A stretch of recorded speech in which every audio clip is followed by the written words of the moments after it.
you wanted to talk about the Aries Prima base in this session. I got there through the jump gate from New York City to Aries Prima. I don't remember exactly where it is. It's like the details have been blocked. But every time I look at a map of Mars, like on Google Mars, I'm instantly drawn to Mons Olympus. So my feeling is that that's a probable site for it.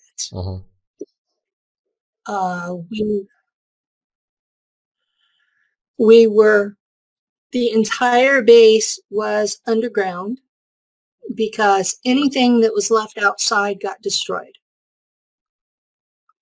I don't know how many levels down it went. I know that where the school was deeper than most because they obviously wanted their kids protected and safe. We had a cafeteria. We had several classrooms for different ages.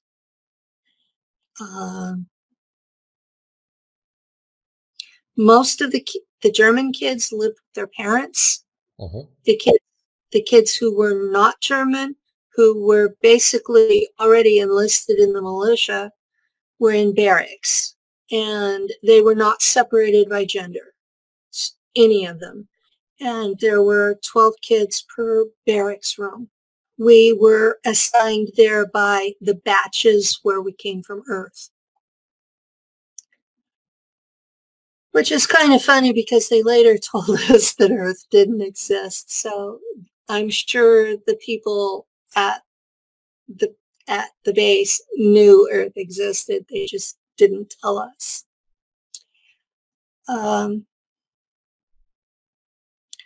Everybody that lived there had chores to maintain the colony part.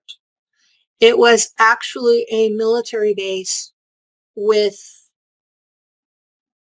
most of the Germans were married couples and were encouraged to have children. So they had lots of kids. And most of the moms were full-time moms. And they did their chores while the kids were at school.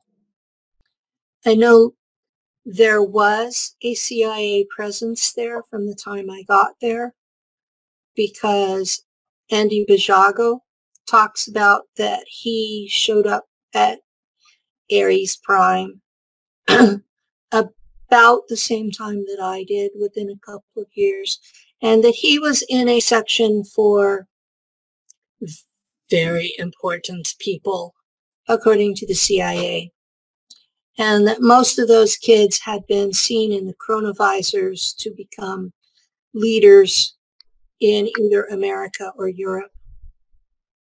And so they were there to be taught the truth from the CIA perspective about what space was about.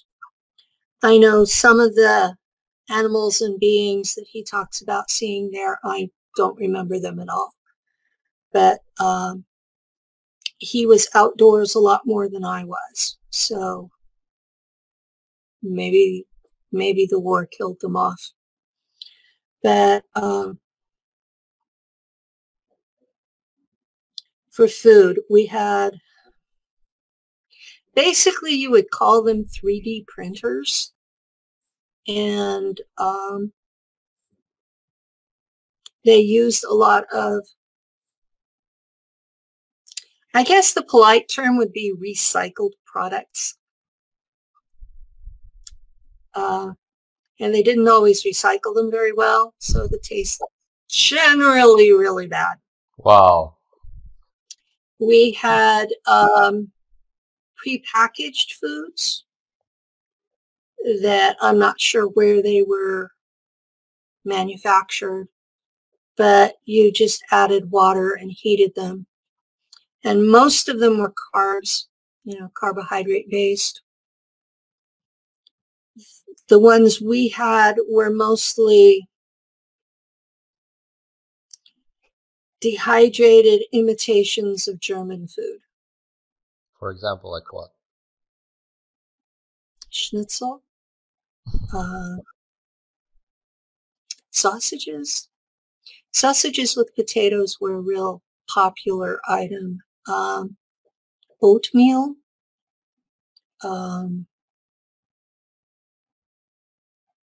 something they called muesli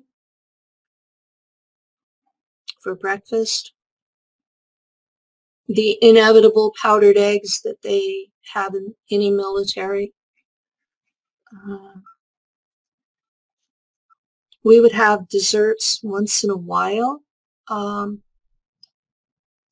There was an ET fruit that they brought in. I don't know where it was from.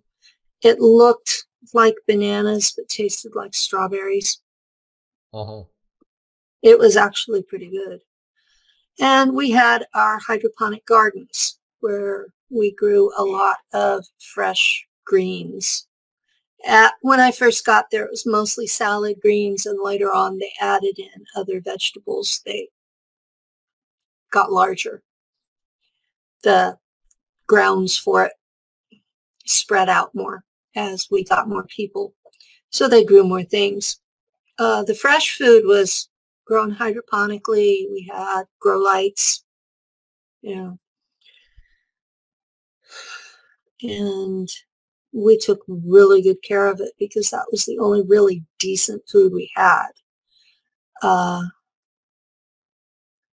I don't know if they talk about it in Russia, but in America they talk about they're starting to grow things like hamburger from cells. Yeah, meat cells. Yeah. We were doing that with pork, and it would take it a while to grow. So the day we got shaved pork from the cells, that was like a really special treat to have actual meat instead of something dehydrated or from the replicator. How often would you have meat, for example, this grown, artificially grown meat? About twice a month. Okay. I'm pretty sure that the soldiers had it about once a week. Okay. But the rest of us got it twice a month. They considered it to be like an iron supplement that we required. Right. So I don't know why they chose pork instead of beef, unless it's something about the German cuisine. But we didn't have dairy at all, so there was no milk. Cheeses came, but they were in the prepackaged stuff. I will say that their macaroni and cheese was excellent.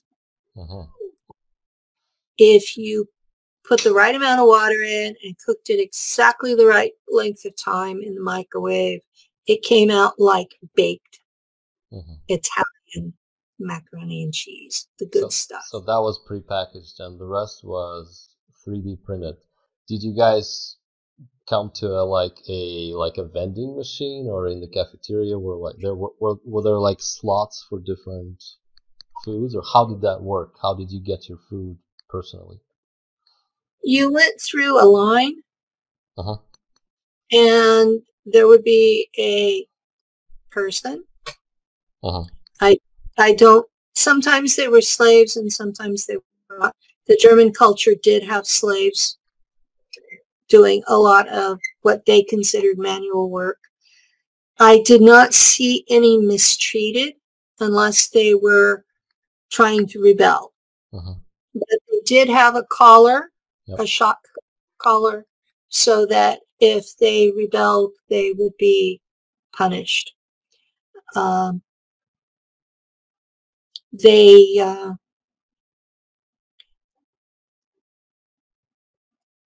you would tell the person what you would prefer, and they would tell you what was available.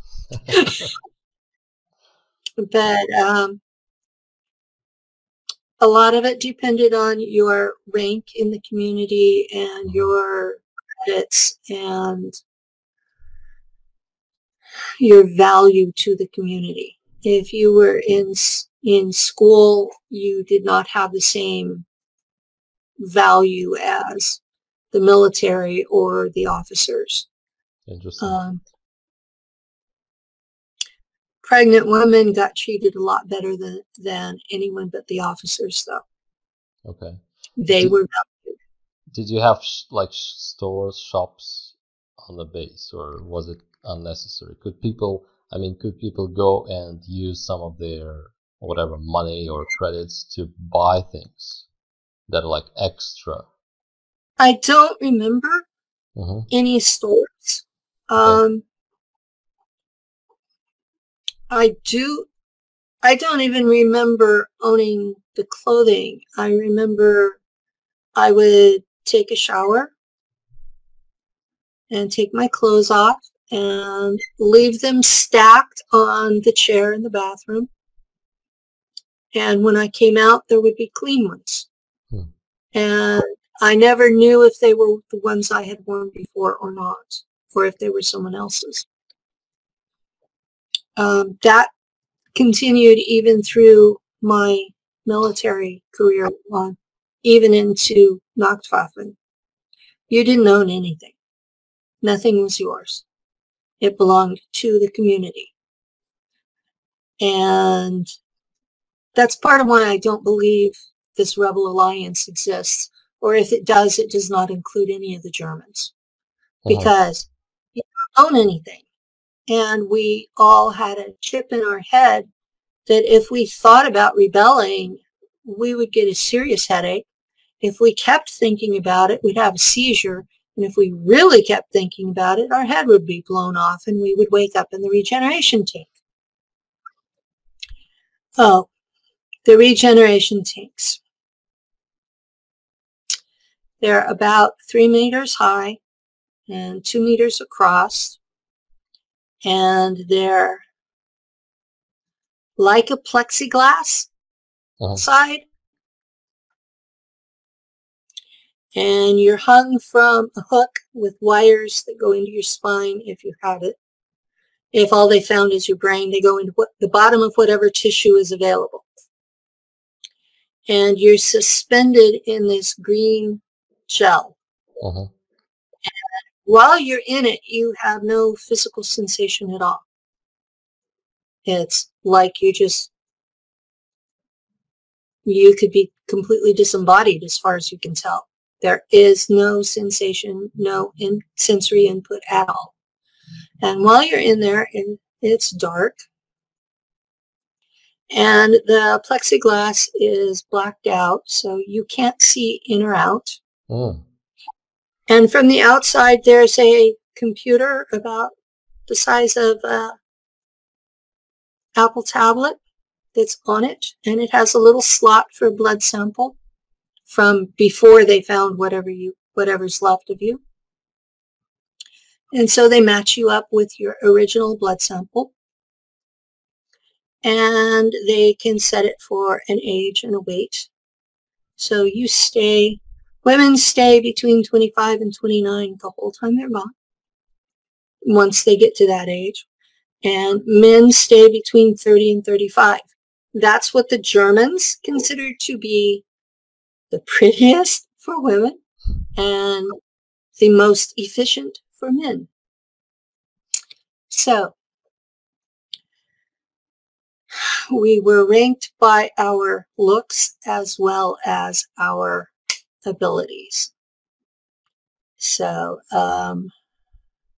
they tried to keep us a little bit on the plump side too. They said it made us more efficient. So there were no skinny model types. We looked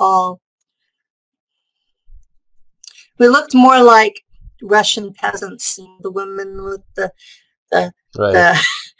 Okay, the way that Americans just show photos, it's these Russian peasants carrying logs on their heads. Oh, okay, okay. This is what they show us of your people. I figured it was an extreme example. Yep, But yeah, we were like farm people, the way they kept us. I see. We were not fat. We were usually very muscular, but we were not thin either. We were sturdy. So, And okay. if we were attacked by a raptor or a mantid, if we were unarmed, we'd still be dead. But if we had weapons, we could defend ourselves and usually came away the victor. So if we had been some skinny, cute, helpless little thing, we would have never made it. So you wake up in the tank, you feel nothing, and just by the time they think you're ready, they pull you out by themselves. You don't get to get out, or how does it work? You're stuck in there till they open the hatch and pull you out. Okay. And the first thing they do is they pull you out, and you're naked, and they put you on the floor, and they hose you off. And that they use water.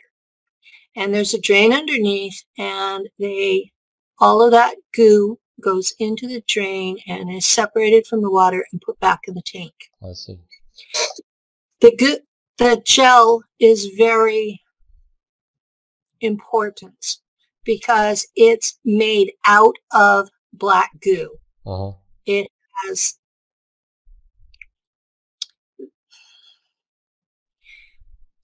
the Germans lease these from the Mantid Empire. Not the same people as the Mantids we were fighting on Mars. Those were a different race. But they leased them from the Mantid Empire, and I understand that the gel is really expensive to replace. So they recycle it as much as they can. Every so often, they have to clean the bottom of the tank out because anything that they had inserted in the people, or the poisons from the spider bites, the chips. Some people had weapons inserted into their arms. They would have, like, from the elbow down would be a gun instead of a hand. All of that would come loose and fall to the bottom of the tank. So they'd have to clean that out every so often to get all the stuff out. And it could be anything from nanobots, chips, circuitry, enhancements, any of that stuff. Okay. And the water, how was the water recycled and everything? The water would be put through a purification system. But where would you get water first?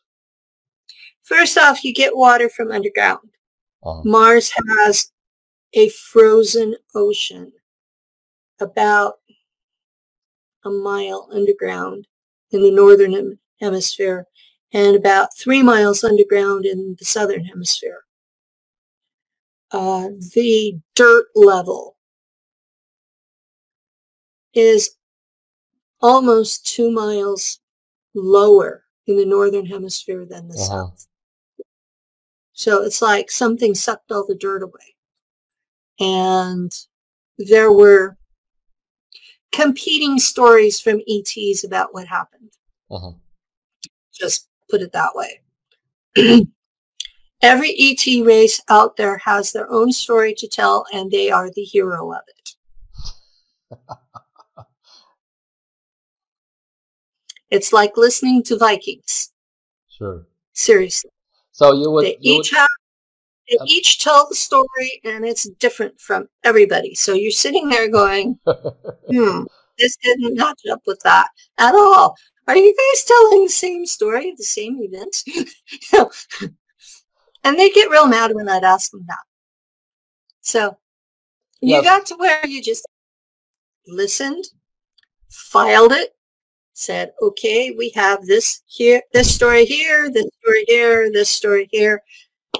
You know, the only points that, okay, I have heard the history of the Milky Way galaxy from 4 separate races. The only points they have in common are that Earth humans, as we are now, were created from Homo erectus by the addition of ET DNA. That's it. That's the only points they have in common. So, you know, when you start listening to these guys, you go, alrighty. They think they're making perfect sense. Okay, back to where we were. Okay, about the water. Where does the water come? Yeah, did you have pumps? The water yeah. The water comes from these frozen oceans. And when it froze, all the salt went to the bottom. Oh, okay. So as you chip away at the ice, you've got fresh drinking water. But it's fossil water. Once it's all gone, it's gone. So we've been very protective of it. You can't just go and mine it without permission from high command. And that was something I think the Draco insisted on, because they tend to protect the resources of the worlds they own. Okay. Humans don't do that. But when we do take the water, it's recycled and purified and cleaned, and all the stuff we did to it is taken out of it. Now, you need to know showers and things like that are not with water. They're with sound. You are actually bathed with sound instead of water. You don't use soap because you can't dissolve it in sound. But it strips all the excess oils off your skin and takes off the sweat and the dirt and everything. It does an excellent job. How does it look? And the shower. What does it look like? If you don't have, you don't need the drain and the tap, right? The shower head, whatever. What do you go into, and how long does it take to shower? You go into, it's like glass doors, and it's a rectangular shape, and the sound comes from the top of it like a ceiling. And whatever dirt and stuff is on you does collect at the bottom. So that has to be cleaned up afterwards. Oh, okay. So you do have to clean the shower. And you come out and you're dry and you put your clean clothes on. And the toilet also operates under a combination of air and sound. And you don't have to use paper to clean yourself. It's like a bidet, except that it's sound and air, and you come out dry. It's really a lot more efficient than what we use on Earth.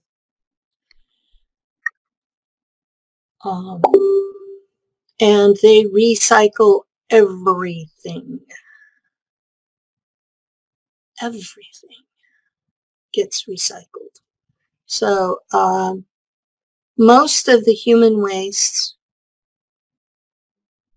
can't be used in the hydroponic gardens or even where they attempted to grow stuff up above ground. They did try that. I remember being out there with kids doing plows, like Earth style. We didn't have animals to draw it, so The kids did, because this was it seems to me it was an agriculture class, probably about 12, 13 years old.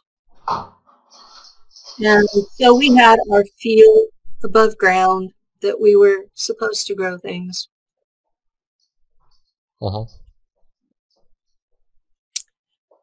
And the wildlife kept eating it.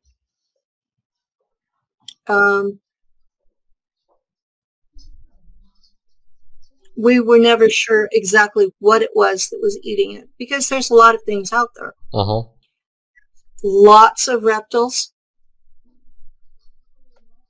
Most of them are lizards or snakes, little guys up to about 3-4 feet long. So roughly a meter in length, give or take a little. And they would be out there, and most of them are carnivorous and will eat each other before they would eat a plant, because a lot of the plants died whenever that atmosphere was taken. But they would still come taste it. Okay.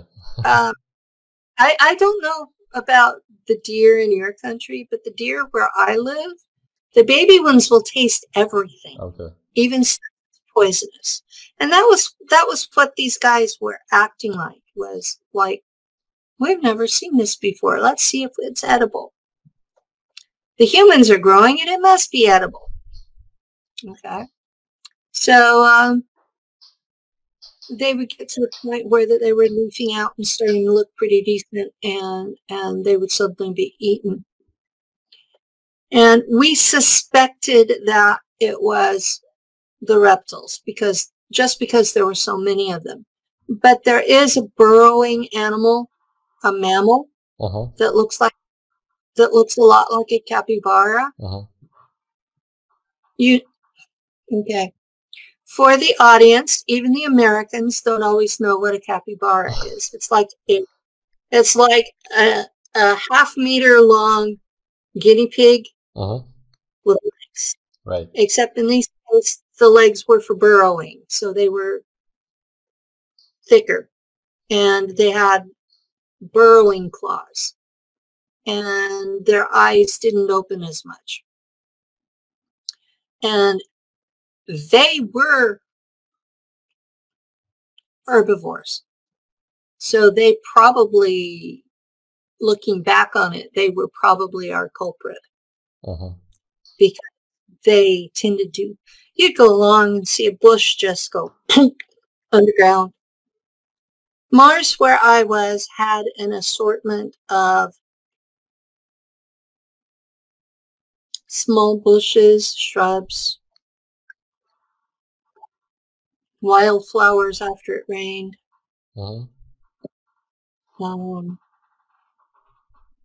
really tough grasses.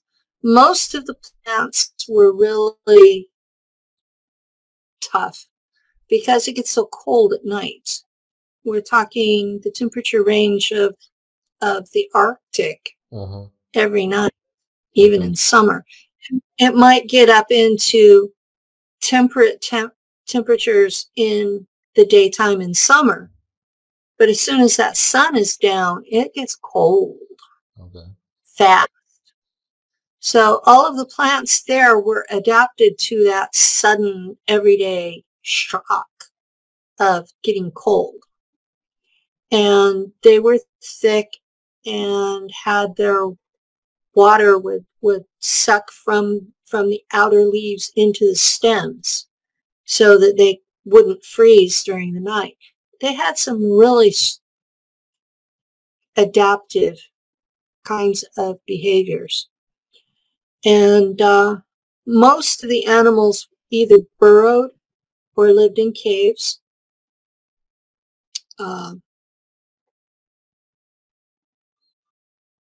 I had lots of run-ins with the spiders. The native mantids, kept them as pets and had telepathic links. So I would be sent to pick up a mounted for interrogation for intel, and I'd almost always be eaten by a spider and wake up in a regen tank. Once a mounted actually got me, interrogated me, and because it was just one-on-one, and at that point I was pretty much helpless, it let me go. But it made it clear that she thought I was a demon from their perspective because I was working with the Germans. Okay, back to the base. Back to the base. Okay. The power. How was the base powered? The base was powered through 0-point energy. Mm-hmm. They literally took it out of the spin of the planet. Mm-hmm. It was an angular momentum machine. And I can't go into more details than that because I don't remember. I'm doing good to remember the names because a lot of that was I've talked about that I had this big lump of memories in German. I've got about half of them sorted out. The other half are in technical German that I haven't relearned yet. So a lot of specifications and how things are built are still in that lump. But I know it was from the angular momentum of the planet's spin because there was a big argument just before I left there about that if they had too many of those machines, they would slow down the orbit and make the day longer and possibly shift it out of the Goldilocks zone. So they were actually paying attention to the side effects of their technology and were considering using a different kind of technology to power things. So, and on the base, would you have like light switches, regular, that would switch the lights on, or no? no? Okay. It was all sensors. If it sensed a person, the lights would go on, and they were not incandescent. There weren't light bulbs. There were strips along the walls that were about this big, and however long they needed to be for the room. And between them, they would send sound waves, and it would make the light. So it was a diffuse kind of a light, not a single big bright thing in the middle of the room. And there was a sleep cycle for the dorms. So at a certain point, the lights simply went out. And if you weren't where you were supposed to be, you were shit out of luck.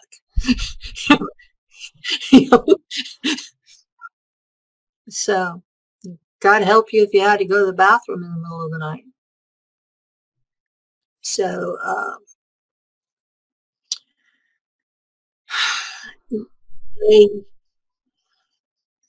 this was a military base primarily. The colony parts were almost an afterthought. And we had a opening that we flew our planes in through to land in a cave. And there was a field that had to be turned on or off. Well, it had to be turned off for you to fly in, and then it was turned on immediately afterwards.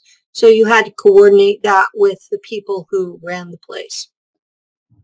And the field And would that be was, like a hologram, or was it also like a hologram that would cloak the base, or? no, it was shielding to keep the sandstorms out. Okay. It was strong enough that it kept out the raptors. I don't remember the mantids ever trying it. But considering they had ships, it doesn't make sense that they didn't. The Germans and the mantids and the raptors from the northern hemisphere all made peace in about 1990 Earth time. So the raptors in the southern hemisphere, as far as I know, are still fighting. There are other whistleblowers who have talked about the Department of Defense testing weapons on them, which I think really sucks. Going to another planet and blowing up the locals. That's not cool. But what we've got on Mars now is the Germans are still there. They moved the Antarctica base to Mars. They're calling it Neu Berlin. Okay, there was a meeting hall after I was an adult. Okay.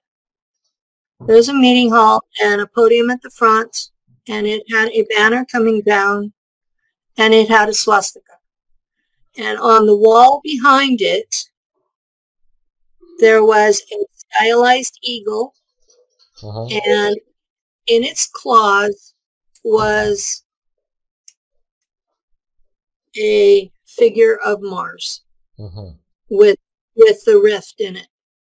So the swastika was exactly like the Nazi. You had the black swastika in a white circle on the red background. The same. Yes. Okay. We had that, and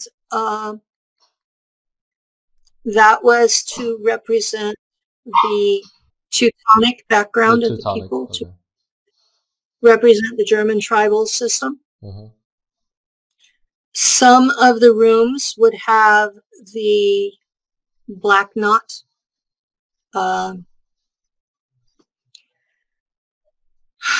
The 3 rings that represent the black sun. The rooms would have that on the wall, usually in a place of honor, because it represented the central black hole of the galaxy, and the lines and circles represented the portal system that the builder race had left behind. Okay. So that's what the black sun is. The black sun is the central black hole in the middle of the galaxy. And those those zigzag shaped things coming out are the portals. Are the portals. Okay. And they have rows because you don't go directly from the sun to the rim of the galaxy. You have to zigzag through different stars to get somewhere. So what is the central, just briefly, what is the central idea? Like, what do they worship? They worship the black hole? What's the meaning of it? They don't exactly worship anything in the traditional terms. Right. The official shtick is that religion is the cause of all hatred and warfare on Earth. And so they were not encouraging worship of anything. Being religious. Okay. Yeah, being religious was stupid. something that would get you into trouble.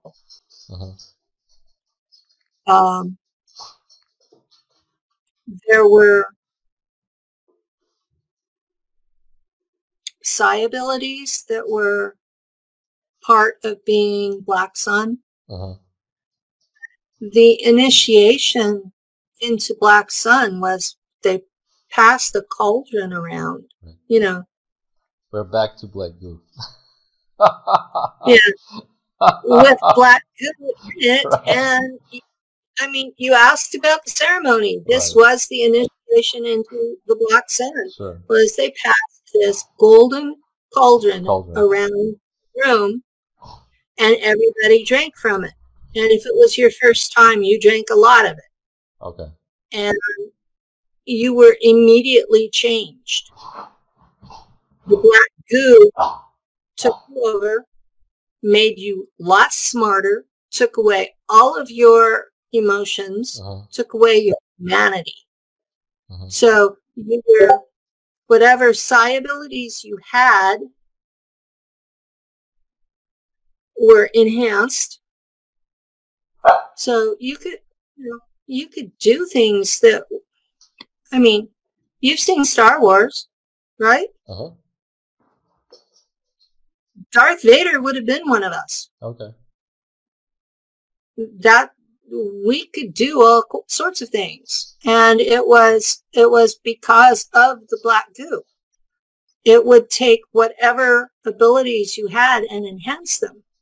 So trying to talk about what you do in Black Sun on an Earth scale without Black Goo, it's like, I don't know how to describe it. Okay. Because it's, and that was the faith of the officer class. So you had all of these people with no humanity left, and they were running the military. And the Black Goo brought them up to the same IQ level as the Draco and the Mantids and the other ETs we were dealing with. And the enlisted men were not even invited. They were still completely human. So it was a two-tier system. We had a sign where the jump gate opened up, and it said, "Willkommen ins Aries Prima." Okay. And then after the CIA took over their half, we added a strip that said, "Welcome to Aries Prime." I see. But yeah, it was completely in German until the CIA took over half the rent. And then it was the two languages. And I was never in the English speaking part. Okay. So I have no idea what they had. But I do know that over time, the food printers got better. Oh, okay. I'm not sure what they did to them, but things got better over time. Well, when I first got there, there wasn't much of one. I didn't get a glass pad at all until I was around 14. So 14, 15. So that would have been around 1970. At that point, it was mostly just documents that had been scanned in, and they were mostly in German. And there were a few that were in English and shared with the CIA. And I don't remember any in Russian until Steve ended up working on it. And that was his baby. He was a year older than I was, and in my group. So we had shared the barracks for this whole 10 years. We had been at Langley together, two doors apart. So we had spent all of our memory together. And suddenly I was a pilot and he was in charge of the Mars net. Okay. And he was told he had to translate everything.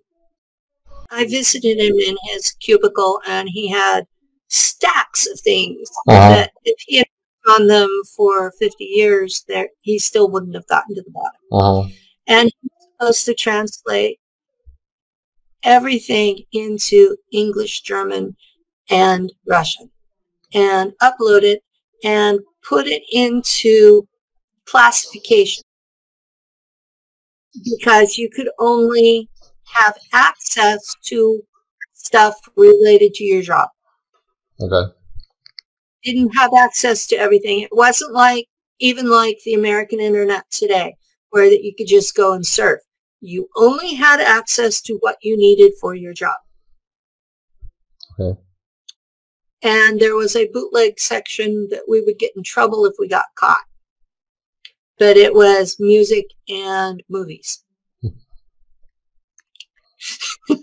And sometimes the commanding officer would play the music. All right. So rock and roll was really popular. Okay. So did you? We were not supposed to listen to it because it was decadent. Decadent, right? Exactly. So we got to the interesting point. The music. Did you have like old style 20th century German music, I suppose, or was there like a heavy emphasis on like Wagner and others? How was the music? Wagner is actually considered to be too violent. Okay, yeah, that's right. The theme song for Officer Training School was Holst's Jupiter. And there is a song set to that music in Britain that we were singing a German version of it. Oh, okay. And that was every day you sang that. There would be a set time of day every day, sometimes every shift, so that everyone on the ship, they used Holst's Mars. I suppose that's a German composer, right? Holst is, yeah. Holst, yeah. They used a lot of 19th century and early 20th century composers. And they weren't all Germans. Some were, they liked Debussy, they liked Tchaikovsky. So there was a lot of variation, and we mostly heard classical music, but once in a while the CO would decide to play this bootleg rock and roll. What did he play? And do you remember? My commander liked the Rolling Stones. Okay. Amazing. So I don't know what other commanders played, but my commander liked the Rolling Stones. He also liked who was it that did Johnny Be Good? He liked that one. So Earth was supposed to be gone, and that music is from the 70s, but they wouldn't tell you where it's from. It's like just music, right? It's just music. Oh, one of our colonies came up with this. Oh, really? Yeah. They actually went that far to lie. Okay. We knew that there were other colonies, and some of them actually were colonies instead of bases, because we knew they had gone back in time and rescued all of these Germans who had died in the plagues. That's part of why you're not finding bodies of plague victims, is because the Germans went back in time and got them, put them in the regen tank, brought them back to life, cured them of the disease, brought them up to peasant standards, put them in the colonies, where the first generations of them had a lot of cultural issues, a lot of freaking out because things were so different. But their kids picked up on it like, these are smart people. How did you find out about this? I mean, the 400-year colonies and stuff, because after I left Mars, I was a navigator. I used to fly ships to these colonies. Oh, okay. I mean, look at what Tony Rodriguez talks about Ceres, that when he got there in the 1980s, those were old cities.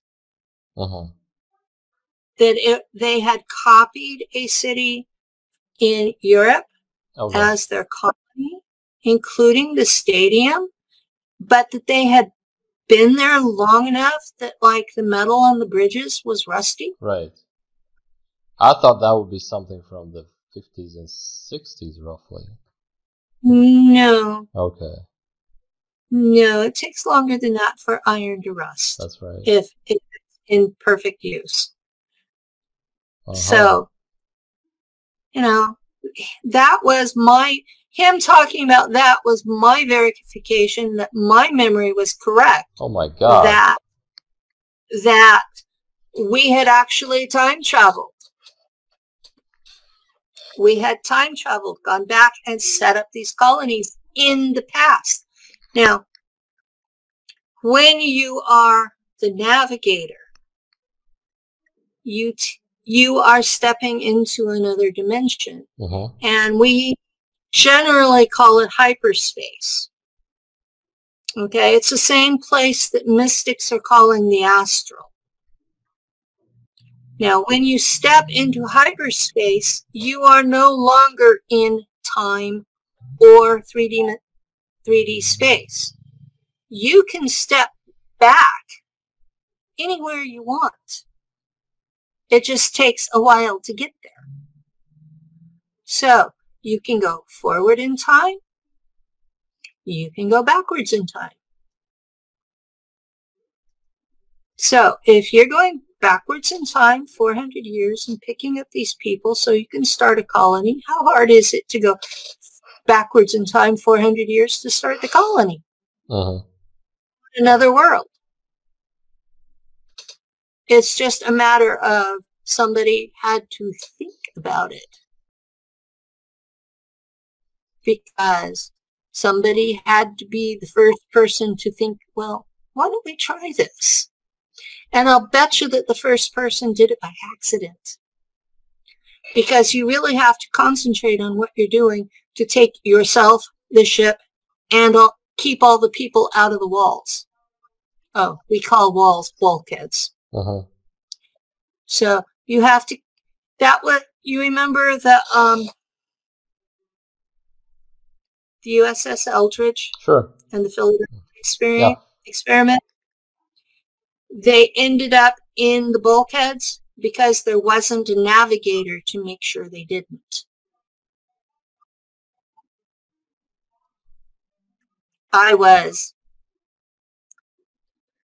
The machine by itself cannot do it all. It will just treat everything like it's inanimate. But you take the psi ability of the navigator on top of the machine doing it, and the navigator can separate the living things from the inorganic things like walls and keep them apart.